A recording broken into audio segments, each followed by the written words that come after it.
Ils ont attendu la date butoir ce vendredi pour déposer leur recours. Leurs dossiers en main, les membres du MDC, le mouvement pour le changement démocratique, sont arrivés à la Cour constitutionnelle à Harare pour contester les résultats de la présidentielle du 30 juillet. Nous demandons une décision qui reconnaisse que l'élection présidentielle n'a pas été organisée de façon appropriée, qu'elle n'a pas été organisée conformément à la Constitution, à la loi électorale et aux critères d'équité, de justice, de transparence et de comptage. Le scrutin, le premier organisé au Zimbabwe après 37 ans de pouvoir de Robert Mugabe, a été remporté par le président sortant avec près de 51% des voix, contre 44% pour le chef de l'opposition Nelson Chamisa. 2 jours après l'élection, l'opposition est descendue dans la rue pour dénoncer des fraudes.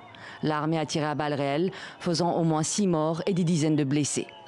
Le président assure que l'élection a été juste et transparente. Mais pour les partisans de Nelson Chamisa, sa victoire ne fait aucun doute.